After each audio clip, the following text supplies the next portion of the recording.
Vamos a comenzar con el análisis de lo que es la estructura del Poder Judicial y cómo funcionan los procesos judiciales, para luego hacer un análisis de cómo se resuelve un caso judicial en particular y enfocarnos por último en el amparo para caracterizarlo y ver para qué nos sirve efectivamente la acción de amparo.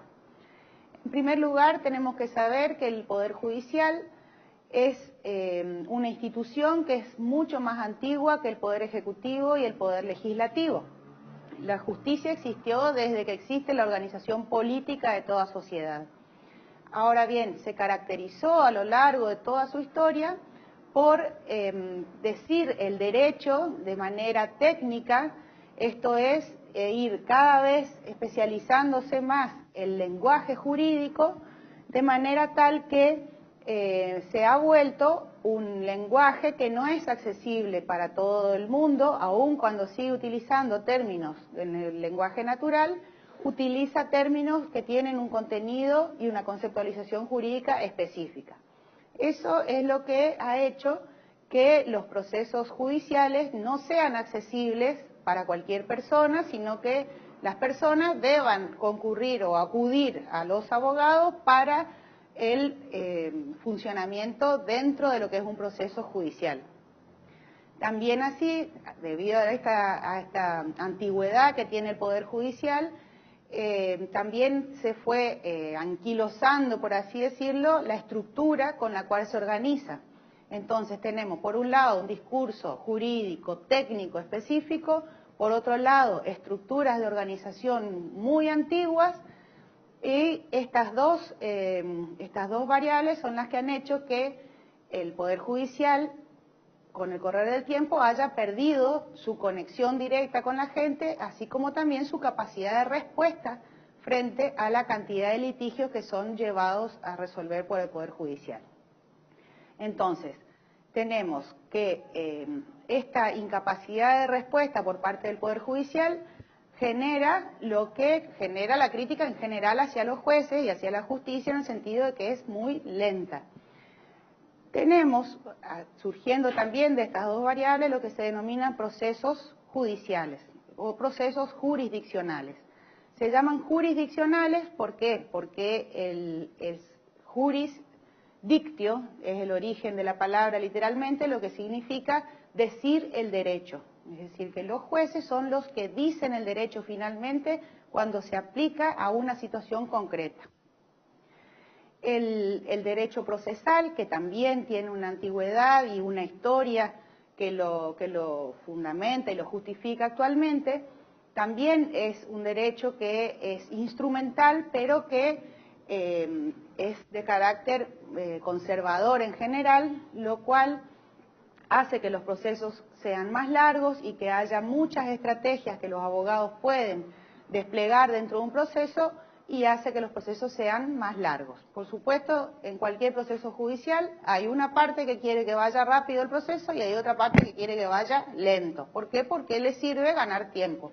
De modo que siempre está este conflicto entre la rapidez o la lentitud, y eso se trasluce en cualquier procedimiento judicial, hasta en los amparos, que como vamos a ver se supone que debieran ser resueltos en días o máximo en algunos meses. Bueno, la estructura judicial tenemos que ver, vamos a pasar al segundo tema. La estructura judicial se caracteriza por existir. Por un lado están las partes, o sea, quien demanda y quien contesta la demanda frente a un juez. Entonces, aquí tenemos que distinguir lo que son quienes proponen las cuestiones y quien resuelve es el juez. Aun cuando se llame Poder Judicial a toda esta estructura, las funciones están bien diferenciadas. En el proceso civil tenemos una parte que demanda a otra parte particular, esta otra contesta la demanda y el juez resuelve. En el fuero penal tenemos un defensor, un fiscal que acusa y un defensor que defiende al imputado y un juez que resuelve. Entonces, la estructura si bien con los años, antes el fuero penal funcionaba con una estructura en la que el mismo juez era el que investigaba, ahora la implementación de sistemas acusatorios en toda Latinoamérica hace que se separe bien también en el fuero penal la función de acusar de la función de defender. Y siempre se busca que el juez sea imparcial, es decir, que lo único que haga sea decidir la cuestión que las partes le proponen para resolver. Tenemos que distinguir bien lo que es el fuero penal de lo que son los demás fueros. ¿Por qué? El fuero penal tiene una intención estatal de perseguir los delitos, de manera que los fiscales deben sostener acusaciones contra las personas en caso de denuncias, por más que las víctimas de esas personas no hagan la denuncia o no quieran que se persiga. ¿Por qué? Porque hay un interés estatal en perseguir el delito. Esto es lo que hace la gran diferencia entre lo que es un proceso penal de lo que son los procesos civiles y comerciales, los laborales, los procesos de familia y los procesos contenciosos administrativos. En la provincia del Chaco tenemos un fuero civil y comercial que resuelve todas las cuestiones que son de naturaleza civil y comercial. Tenemos un fuero de familia que resuelve todas las cuestiones en materia de familia y de menores. Y tenemos un fuero contencioso administrativo que resuelve todas las demandas de todos los ciudadanos contra el Estado. Por último tenemos del que ya mencionamos, el fuero penal, que es el que se encarga de juzgar los delitos, es decir, aquello donde hay una intención pública de perseguir tales delitos. En los distintos tipos procesales siempre hay una estructura que es común, que vamos a hablar ahora de cuál es la tarea del Poder Judicial o de los jueces más particularmente dentro de lo que es un proceso. Los jueces deben aplicar el derecho vigente a una situación o caso en particular.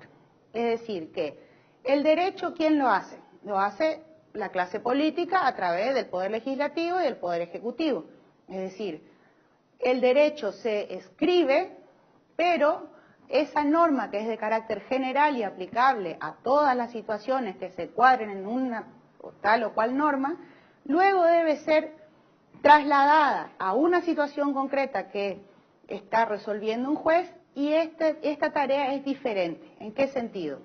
Una cosa es formular una norma de carácter general y otra cosa es ver si la situación de hecho que se está llevando al Poder Judicial encuadra en tal o cual norma o dentro de todo el sistema normativo, cómo se hace para ir conjugando las distintas normas para aplicarlas a un caso concreto. Primer principio es que siempre una norma superior está por encima de las normas inferiores. Entonces,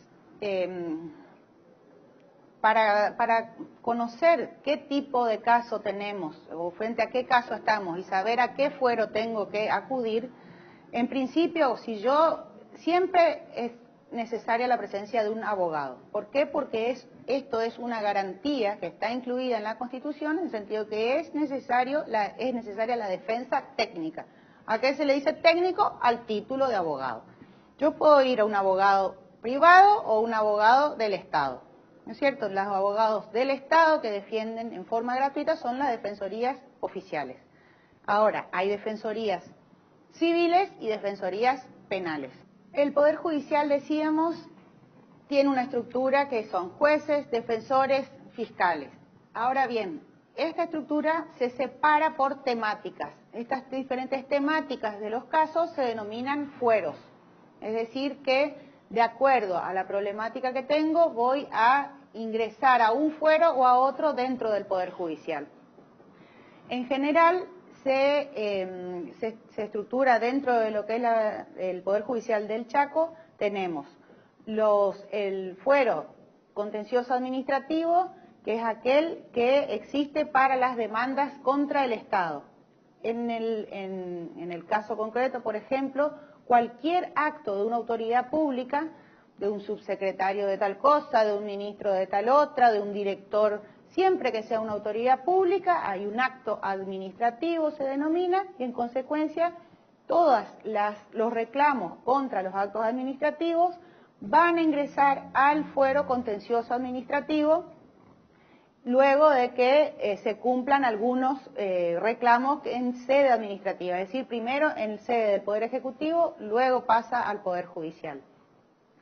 Luego tenemos lo que es el fuero de familia, donde se puede distinguir el fuero de familia civil y penal, pero dentro de lo civil vamos a concurrir al fuero de familia cuando tengamos un caso de filiación, por ejemplo, o los casos de divorcios, o los casos de alimentos, etcétera, ¿no es cierto? Después vamos a concurrir al fuero laboral cuando se trate de conflictos que se plantean en las relaciones de trabajo, es decir, del empleado contra el empleador, en sus diferentes formas. Y después tenemos los procesos penales, que son aquellos que se inician por causa de un delito, ¿cierto? Los delitos están tipificados en el Código Penal y se van ampliando o restringiendo de acuerdo a la época histórica de que se trate.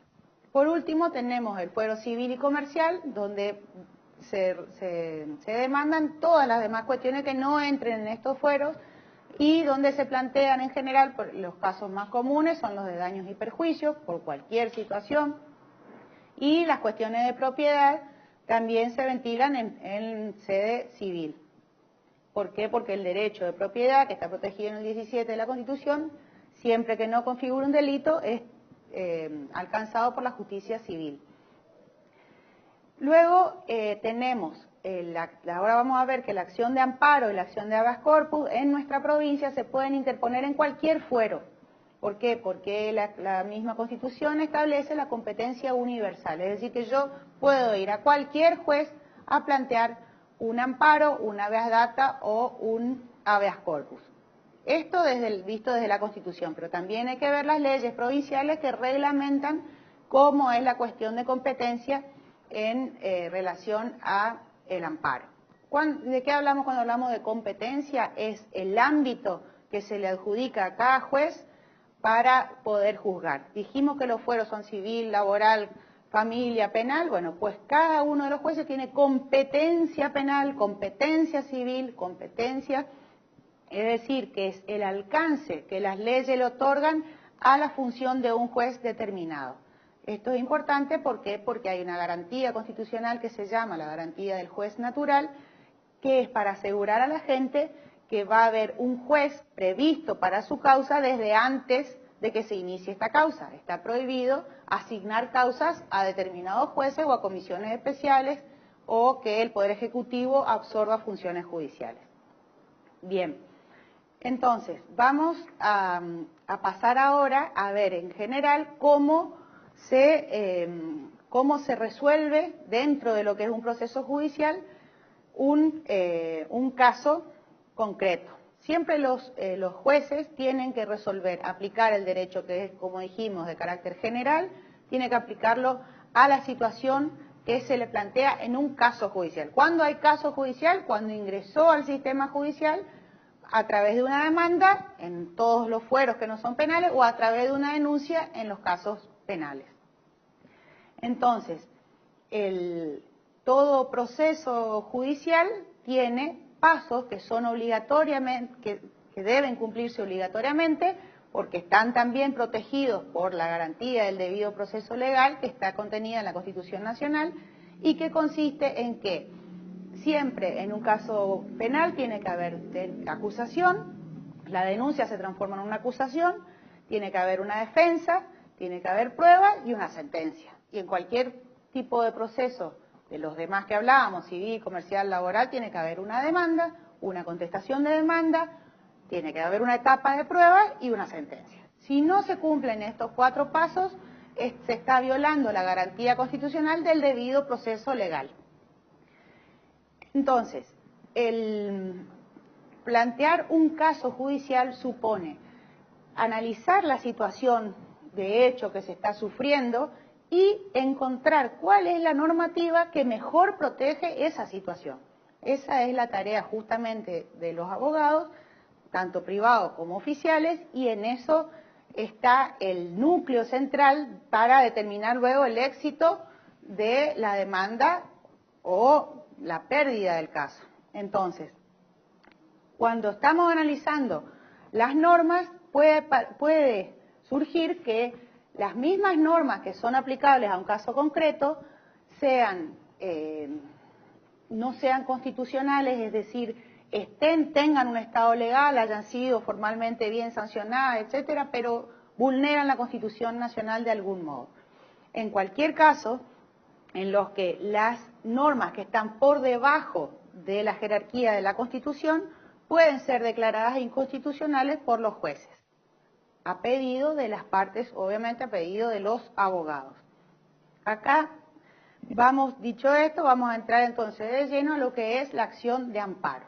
En primer lugar, ya desde 1994 no hablamos más de recurso de amparo, sino que hablamos de acción de amparo.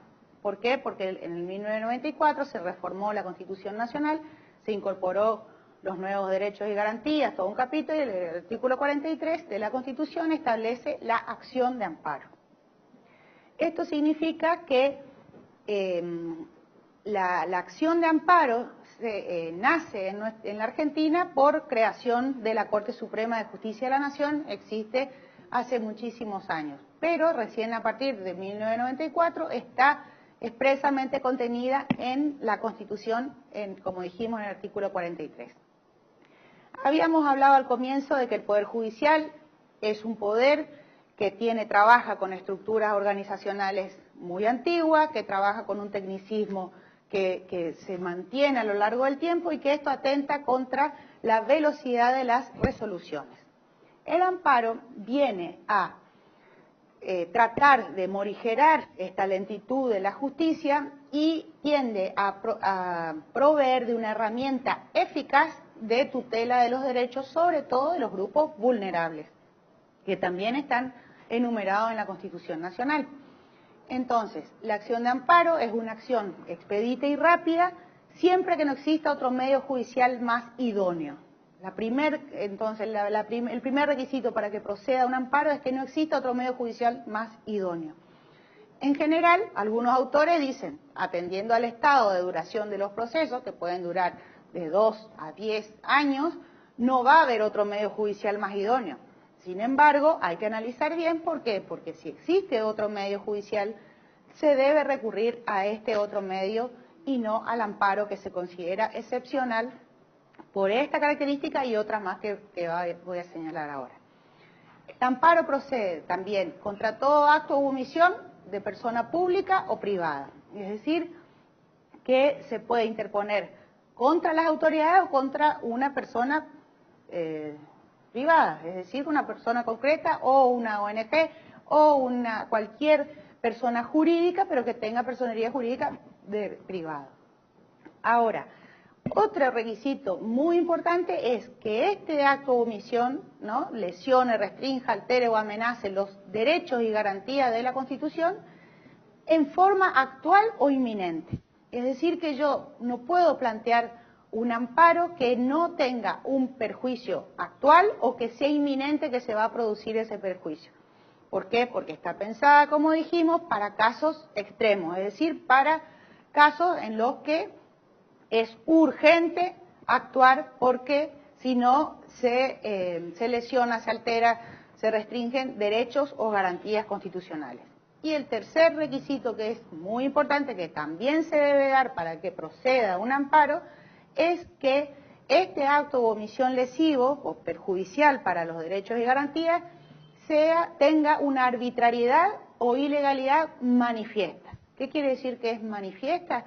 Que está probada la arbitrariedad o la ilegalidad. ¿Cómo distinguimos arbitrariedad de ilegalidad? La ilegalidad es un acto, una omisión, una conducta que va en contra de alguna ley, es decir, es ilegal. Ahora, decimos que es arbitraria cuando una misma conducta puede estar conforme a alguna ley, pero resulta que es irrazonable. Las decisiones de cualquier autoridad pública, con más razón que la de cualquier particular, debe ser razonable, es decir, no debe ser arbitraria. Ustedes verán que la palabra razonable o arbitraria tiene una ambigüedad, una vaguedad que son difíciles de caracterizar. Cuando el poder legislativo o el poder ejecutivo están actuando de manera irrazonable, se dice que vulneran el principio de razonabilidad, es decir, sus decisiones, además de legales, deben ser razonables. Y cuando hablamos del Poder Judicial, las decisiones del Poder Judicial deben ser legales y no arbitrarias. Existe toda una doctrina de la Corte Suprema donde dice qué casos de sentencias han sido arbitrarias, ¿para qué? Para que los próximos jueces, o ellos mismos, o los próximos que vengan, no incurran en ese catálogo de arbitrariedades. Entonces, resumiendo, la acción de amparo tiene en la provincia competencia universal, no debe existir otro medio judicial para brindar la tutela judicial efectiva, que es la garantía que se hace efectiva a través del amparo.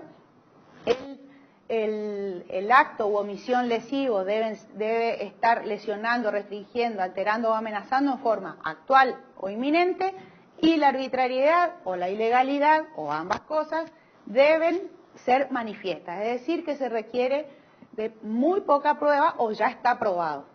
Cuando una cuestión necesita demasiado despliegue probatorio, no corresponde que se tramite por vía del amparo. ¿Por qué? Porque el amparo justamente es un ámbito de prueba muy restringido.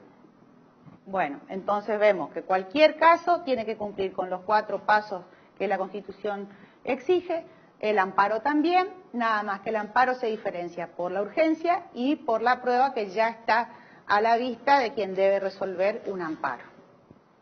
Bueno, es importante señalar que además de la promoción de los derechos humanos y de todos los derechos constitucionales que tenemos todos como ciudadanos y en nuestros diferentes caracteres en los que interactuamos con la sociedad, siempre frente a los casos judiciales debemos acudir a los abogados. Por eso es importante que haya abogados de distintos grupos sociales, que se reciban de abogados diferentes tipos de personas. ¿Por qué? Porque la abogacía debiera pertenecer a los diferentes grupos sociales con su mirada, con su cosmovisión y con su, con su interpretación de lo que debe ser el derecho. Cuando el sistema que existe para los que no tienen recursos para acudir a un abogado en forma privada, existen lo que son las defensorías oficiales de carácter provincial, es decir, para actuar en el ámbito de la provincia del Chaco, que diferenciarlo de lo que son las defensorías federales, es decir, cuando estamos frente a un caso que se tramita por la justicia federal. En este sentido tenemos que saber que el 85% de los casos judiciales de toda la Argentina están a cargo de las provincias y solo el 15% está a cargo de la justicia federal. La justicia federal es residual y tiene competencia muy reducida. En general vamos a concurrir a la justicia provincial. Para eso, como dijimos hoy, tenemos las defensorías civiles, las defensorías penales y para los casos de niños, niñas y adolescentes tenemos la figura de los asesores de menores que se encargan de defender específicamente a los menores. Luego tenemos lo que se llama la Defensoría del Pueblo de la provincia y también el de la Nación, que son figuras que no pertenecen al Poder Judicial, pero sí accionan ante el Poder Judicial, se presentan al Poder Judicial para los casos donde están en juego derechos de incidencia colectiva. Es decir, que afectan a grupos de personas con la misma problemática, entonces son los defensores del pueblo los que eligen qué tipos de problemáticas van a llevar al Poder Judicial como acción. Por último, también tenemos que los mismos colegios, consejos de abogados y las universidades en algunos casos y en diferentes épocas también brindan asesoramiento jurídico gratuito, es decir, lo hacen como un aporte a la sociedad en el sentido de que no necesariamente debas ir a una defensoría oficial, sino que también puedas concurrir a unos servicios de abogados que son gratuitos y que se lo hace como forma de responsabilidad social de estas asociaciones que agrupan a los abogados.